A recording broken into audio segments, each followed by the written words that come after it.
Hello, everyone. Thank you for listening once again to the Inforum Business Beat podcast. I'm your host, Thomas Avanella, and with me today is Derrick LaPoint of Downtown Moorhead, Inc. Derrick, thank you so much for joining us. Thanks for having me on, Thomas.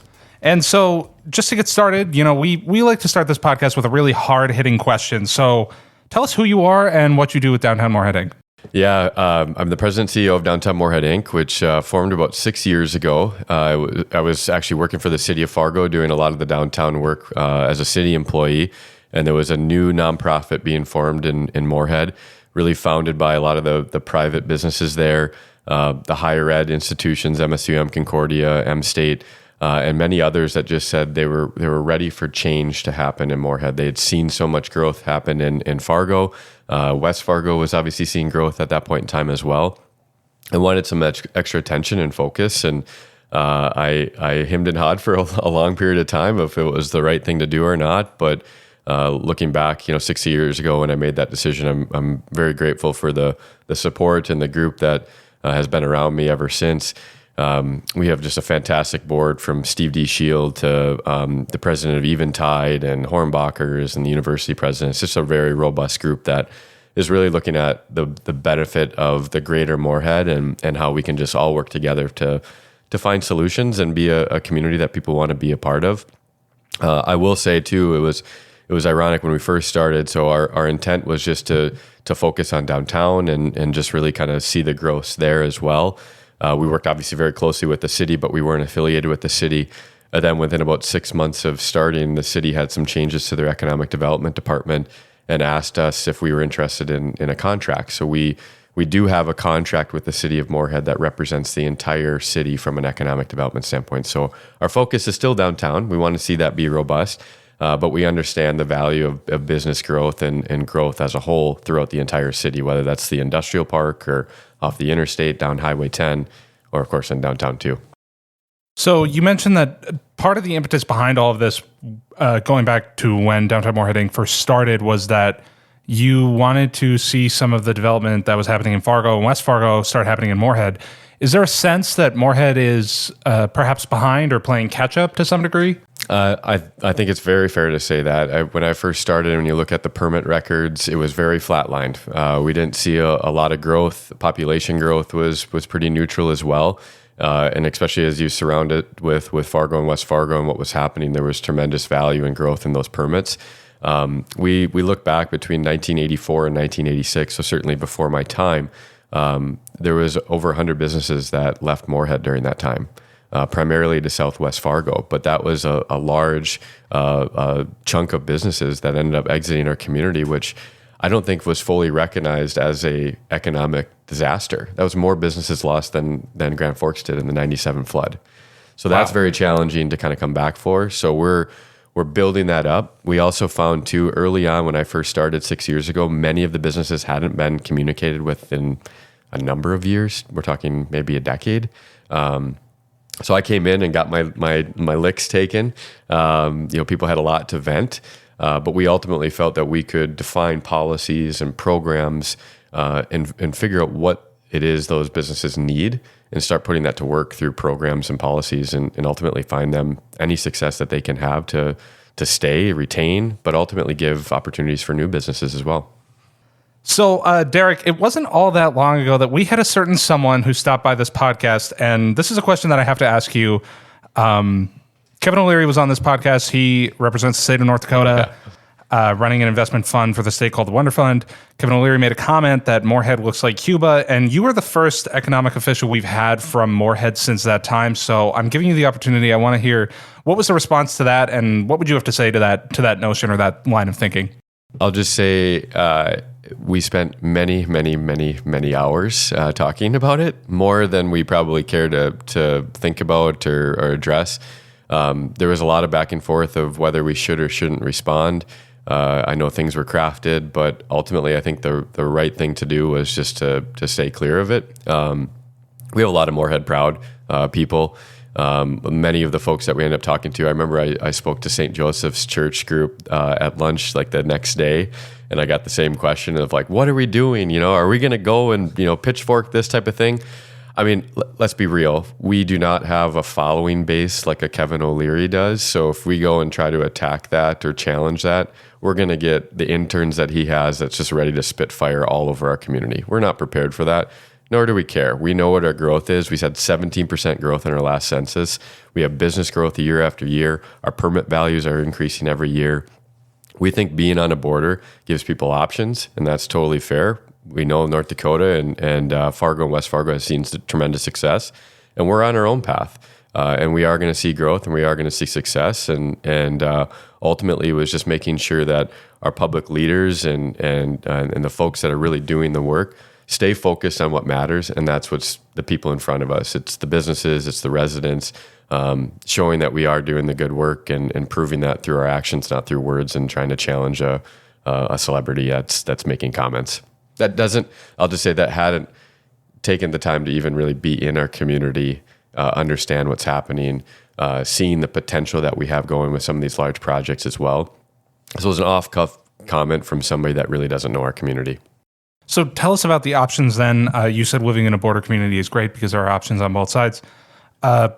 Fargo and North Dakota at large is generally perceived as being a very business-friendly environment, very attractive for businesses to come move into.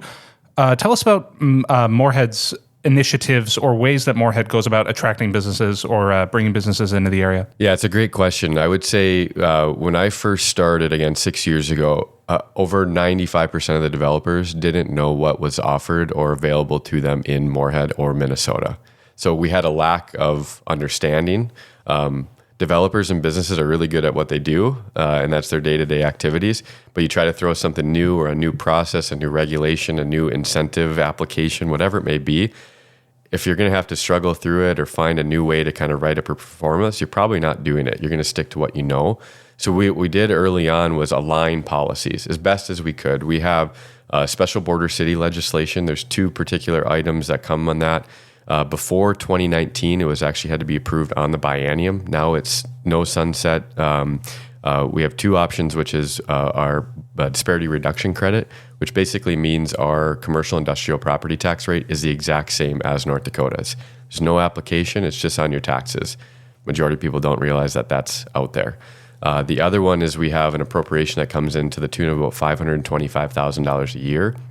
And that goes primarily to workers' compensation disparities. So folks that especially have higher workers' comp costs between the two states, they can apply on a year-to-year basis. Last year, I think we had over $440,000 go out to our businesses that work directly on that workers' compensation disparity. We aligned our Renaissance Zone policies to be almost identical to what's happening in North Dakota. We also have a citywide commercial industrial property tax exemption, which I'll be honest, doesn't really exist anywhere in our region. Our biggest challenge has been getting the message out to folks, getting folks that have done the same thing over and over again, understand what they're getting into, and having that chance and taking that risk and going over on the Moorhead side. We've seen it here over the last 4 years. Enclave has done a multifamily project down in the south end of Moorhead off the interstate. That was one of their fastest leasing properties that they have in all of their markets. Kevin Bartram is continuing to do great work in our downtown, same with Epic. And we've seen people have success. We just need those success stories to brew because, as I mentioned earlier, 20 years prior, it was pretty flatline for a long time. So you're building and breaking through that reputation a little bit. So you mentioned some of the projects there, which is a perfect transition into my next question for you. Is I want to talk about two of the biggest projects that Moorhead has coming up. The first one is the Moorhead Center Mall. This has been a very interesting project to track from the outside. There seems to have been a lot of give and take between Roars, the city, and the business owners in the mall. Where does Downtown Moorhead Inc. land on all of that? And how do you see the mall project fitting into the grander vision for Moorhead? Yeah, it's a really good question. And I will say this topic, the Moorhead Center Mall redevelopment, has been discussed in downtown plans going back 15 plus years ago in Moorhead. Again, when we started Downtown Moorhead Inc., the number one thing that was talked about at that point in time is creating a new updated downtown master plan. We partnered with the city, Downtown Moorhead Inc., as the holder of that plan, brought in Stantec and a few other folks that really looked at the feasibility of not just the mall site, but all of downtown. We had many people say, where is downtown Moorhead? So it was almost defining, it was an exercise of defining where that is and where growth areas would be. Number one comment that we heard from the public, which we had over 1,500 comments during that period. We went out to Dairy Queen, we went to Bridge Bash, we did all these things that weren't just like your standard open house, come to City Hall or come to X place at 5 to 6 o'clock and give your comments. But we went out and tried to kind of do new things and get engaged with more folks. But number one comment we heard from folks is, what are you doing with the Moorhead Center Mall? We had Herberger's closed at that point in time. No fault to Moorhead. That was just a national brand that failed at that point in time. It was actually a very successful store. It's just that the national brand wasn't there. And so we had big changes happening within the structure itself. There's long-term maintenance issues there as well. You have the parking structure that's there, that's city-owned, that really hasn't been occupied and fully utilized for many, many years. And so we started at that point in time of taking that priority, working with the city. We've had lots of conversations with many individuals that said we want nothing to do with the Moorhead Center Mall. I'll just be very honest. Roars expressed an interest of just saying, hey, can we see what we have happening and look at the city-owned assets around the mall, which is the parking lots, the city hall structure, the parking structure, and the hallways. And they began having conversation with the primary majority owner of the mall at that point in time. And it's now since kind of built on that. So we went from a downtown master plan to enhancing that with the city comprehensive plan, which had much more public engagement as well. Then there was the launch of the vision that Roars worked with JLG and Stantec on. So the vision was released at that point in time. And during that stretch, Roars privately has been acquiring condos to ultimately have ownership to see a redevelopment happen. We've gone back and forth many different times of what is the right play. Should it be flipped inside out? Ultimately, the one thing that we are lacking desperately in Moorhead, downtown Moorhead specifically, is people. We don't have people. When I started again 5.5 years ago, we did a study of housing on Center Avenue from the river all the way to Dilworth, so Target on 34th Street, one housing unit. Wow. And that's just, you can't. I was actually talking to somebody about this the other day, and we were talking about downtown St. Paul and how St. Paul for the longest time was designated almost as a central business district. There wasn't many people living there. And it became a ghost town for a long time because businesses change, they come and go. What happens after, the office hours are closed? Certainly the Wild and the Saints Stadium brings in activity, but it's not having people stay. You don't have the people walking around. We were lacking that big time. And so we've seen other projects come online. Every project that's came online in downtown Moorhead right now is fully occupied. So all the apartments, the condos, fully occupied right now. And that just goes to show us that people want to be down there. And I think for the majority of the businesses that are in there, that I will say I give them a lot of credit. They've gone through a lot of different change, and we've had a lot of different conversations with them. But the one thing that I think would help them the most is having a regular customer base of people living in that area. Because if you have to drive to downtown Moorhead, or if you have an option to get in your car and go shopping somewhere, it's much easier to probably get on the interstate, go to a strip center, go to a grocery store, go to the mall, than coming into our very tight, compacted downtown, which we are working on the railroad underpasses, but it's different. It's more difficult to move around our downtown, which we're working on that as well. But if you have a centrally kind of designated neighborhood with those commercial components, it's going to breed more success for those businesses that are there as well. So because this is been brought on by the mall is obviously something needed to be done about. But there are people who, and by people I mean businesses, that are currently occupying the mall that will need to find a new place to go. And they may look to Fargo, West Fargo, elsewhere other than Moorhead.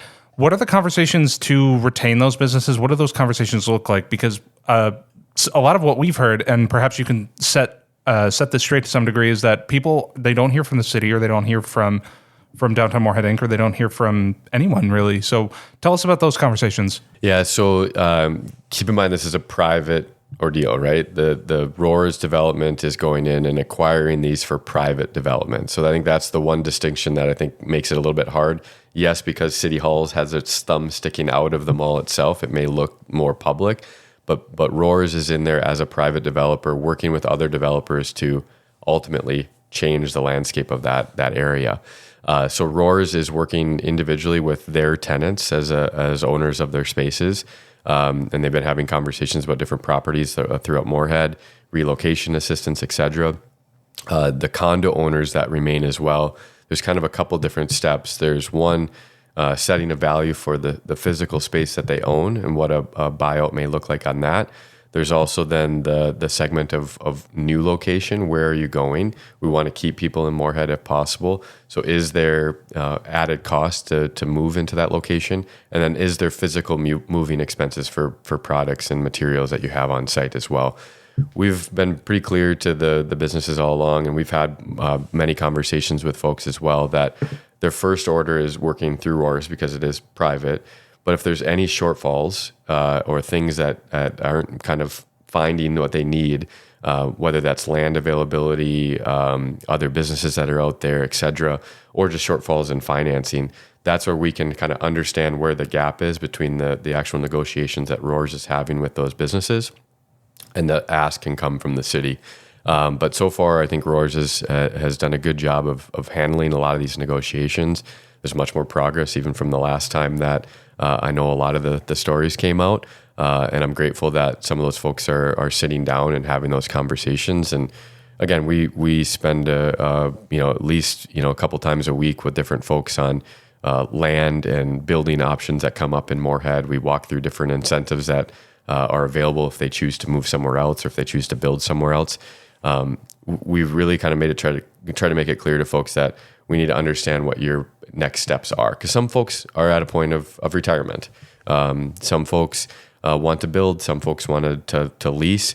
So understanding what those future plans are, and then what programs or funding kind of mechanisms do we have to ultimately assist, because it's unique, right? When the mall was built, it was all through urban renewal. There was federal dollars. It was very messy during that stretch. There's obviously private dollars in play, but there's not a one-size-fits-all like bucket of hat, like you get a check, that type of thing. We have to understand the needs and ultimately assist from there. So we'll handle those requests as they come in for sure. But we've been giving folks what we ended up doing, and we did this with the underpass. Specifically the 11th Street underpass, because that's the most recent one that's been having much more buyouts at this point in time through Minnesota DOT. So Minnesota DOT is actually working with those businesses and having conversations. But what we found is we're in a market right now, specifically in Moorhead, that we just don't have much available, which is good and bad. Good to the fact that we're fully occupied. I think we're 0.6% vacancy for our industrial space right now. That's tight. It's real tight. And there's not a lot of commercial. So we're seeing developers. We even have some developers that are looking at building spec office right now, which is crazy to think about post-COVID, and even looking at the West Fargo market, and you see what's open and available. So we do have options, but we work with a commercial broker. We have a contract with a Property Resource Group for our Makara Industrial Park, so where RDO is on the far east side of town. And we revised our contract with them to actually look at providing any active real estate through their MLS listings, because they're the brokers, they're the real estate experts. Get every listing that's out there, provide our incentive list, and deliver that to any businesses that's looking at finding new spaces or have impacts with leases, whether that's through an underpass, through a private situation, whatever it may be. But we're just trying to give people the most information to be successful and make the best decision for themselves as well. So you've mentioned the underpass project now a lot, yeah. And that was the second project, as you could probably guess, that I wanted to talk about. The underpass, I feel, is the mall is what people will see as the big change. I think the underpass, though, will be the big practical change. Yeah. Tell us about the improvements that you hope to see the underpass bring. Yeah, I'll just be honest. When I first was looking at it, I was concerned, because we went through the downtown master plan, and I was concerned that this underpass would split downtown Moorhead right in half. And how do you connect like a junkyard, a Soul Avenue kitchen, to the core of downtown, to the river, right? I've been very pleased with the conversations that we've been having with DOT. They created a focus group with a lot of different community members, and we started having those conversations. I remember the first image that one of the individuals from DOT shared was an underpass, and it was like it was a highway, like almost like an interstate underpass, if you can imagine. He's like, look at how beautiful this is. And I was like, you realize we're in a downtown, like we're not an interstate corridor, like we have businesses right here. And so we've really refined that. We've looked at taking out what used to be very like hardscape concrete retaining walls to more sloping of green space that I think will be really conducive to the nature of just feeling much more inviting and not so hard and cold and separated. But there's no doubt about it. The traffic, the way you can kind of flow through the downtown, through the entire community, it's going to be a game changer. Public safety has been the number one thing on that project from, this was being talked about well before even my time in Moorhead, but with the fire station right there, Matt Lyseth with Hornbachers is on my board as well. We've had a lot of conversations with Matt of like, hey, do you want to be somewhere else? Is this where you want to be? But Hornbachers sees the potential of seeing that north-south connection, and they have so many folks that are shopping from North Fargo that come to that Moorhead Hornbachers as well. So it's going to be a long project. Let's just be honest with it, which I think makes a lot of people nervous, makes me nervous from just what happens overall. But I think we've learned from the other underpass project. I think how we communicate to our businesses during that time, how we communicate to our public, and just how they move around that site during construction is going to be ultimately very crucial. But we're excited for what's going to happen afterwards, and even just what we can do, because right now the Highway 10 corridor runs down Center Avenue, and you got a lot of truck traffic. You got Swing Barrel there, you got Simon Warehouse, Armory Event Center. After this project's done, we can actually reclassify that and create a more local street where you can add on-street parking, which becomes much more viable to those businesses and the growth that we've seen on Center Avenue. Just last night, a Monday night, we had Kevin Bartram come in with a Renaissance Zone application to renovate the space immediately to the east of Swing Barrel, which was an old kind of personal storage area for a long time. He's going to revamp that, make that into more event spaces, tie that into the Armory event space. Looks to vacate kind of a 9th Street segment that was an old quiet zone crossing, put cafe lighting in there and everything else. So we're just seeing so much growth in that area and stuff that, I even looking at what Swing Barrel, that building used to look like. I think there was holes in the windows for probably 10 plus years, right? And now you got a really viable business there. You drive by in the evening, you see it packed, you see live music going on. It's just great to see growth in certain areas. Now our hope is that we can kind of connect it all together and make sure that when we have people living there, they feel safe walking to places, they feel safe biking to places. Certainly we can have more vehicular traffic come in and not have to worry about trains, which would be nice too. So we're very excited. The landscape of downtown Moorhead has been changing for a while, and it's only going to get more significant and change as well, which we're excited about. So there's a lot that spins off of this underpass project then in terms of what can be done. And do you see this helping to create a more, because you said people don't even know where downtown Moorhead is. And I hear that. That blows my mind. Come on, Moorhead Dairy Queen people. Yeah, that's right. But does this make a more cohesive downtown for Moorhead then? I think it does. And when we did the downtown master plan, we looked at a couple different districts. We always viewed if you want to say east of 11th Street as more of like a creative pioneers district is what we said. You're going to have a mix of uses there. You're going to have more of your industrial kind of uses, your heavy kind of commercial uses. But also you can have a funky spot like Junkyard. You can do some different kind of fun and creative things up there.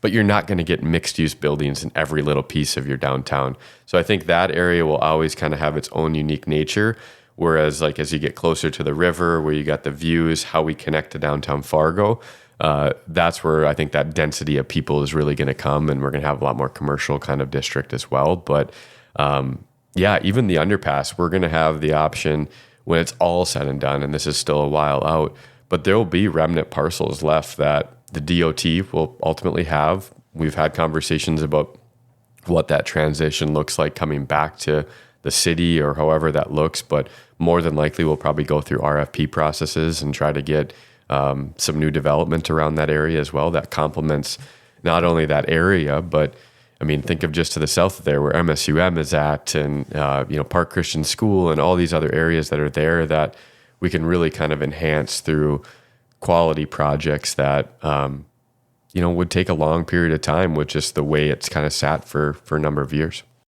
So we've spent a lot of time discussing downtown, and rightfully so. It deserves a lot of attention. There are a lot of big projects, big things that people can look forward to. But like you said, those are still a ways away. Yeah. What is the story for Moorhead going forward here in the next couple of years? What do you see that as looking like? I think change is still the big word. I mean, you look at what's happening down on the interstate corridor of 8th and 94. I was driving from Fargo into Moorhead, a few weeks ago, and you look at that Emery apartment building that just kind of catches your eye, that almost like a skyline of Moorhead that never existed. So right next to Muscatel Subaru are there, and the commercial spaces that they've revamped, that Enclave's revamped, those are going to be fully occupied here later this summer. You got the Compass Apartments, which they're building. That was the old Days Inn Hotel that sat for probably 8+ years vacant. It was a public safety hazard.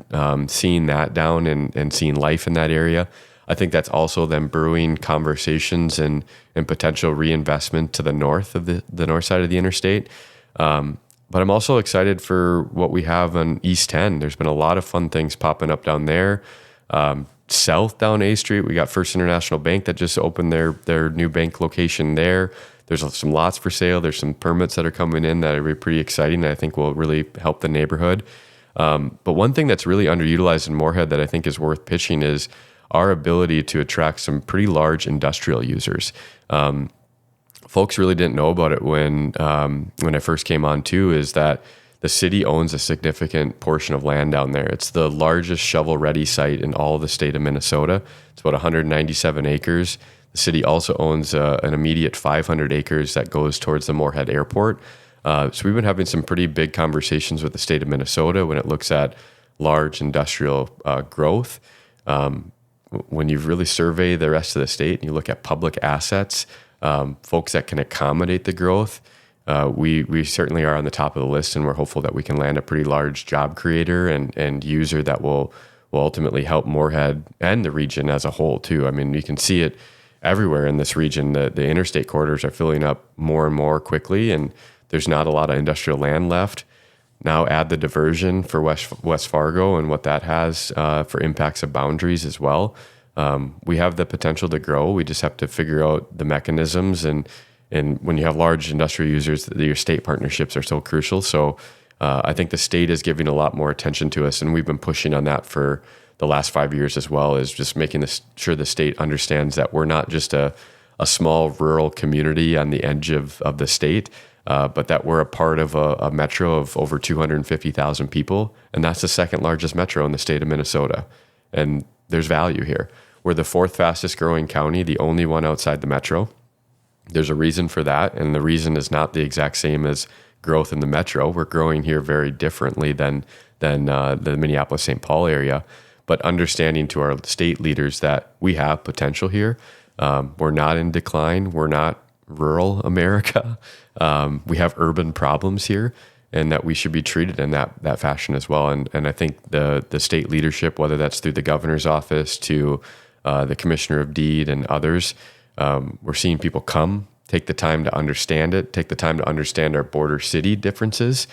And I'm very hopeful that we'll see some progress and some more reciprocity between the states to be able to unlock the true potential that this region has.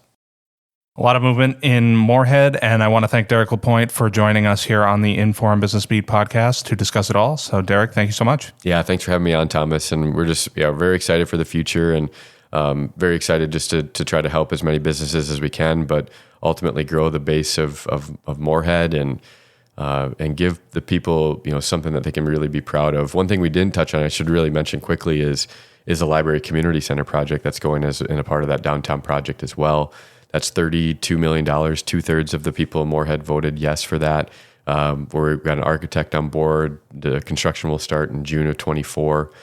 Just really excited to see a project that's not just flood and not just underpass, but something that's actually a community amenity that the people can interact with. And there's lots of ways to still get engaged in that. So check out Yes 56560 online and take the surveys, show up to the public open houses. But we want to create an environment that's not your typical library that a lot of people think of, but a place that families and seniors and young professionals are going to be able to interact with on a daily basis if they choose to. There's practical and there's fun. So, Derrick, once again, thank you so much for giving us all the details. Yeah, thank you so much. Get 3 months of local news for just 99 cents a month. You'll get unlimited access to the news you need to stay engaged and connected to your community. Visit inforum.com/subscribe now to get 3 months of local news for only 99 cents a month.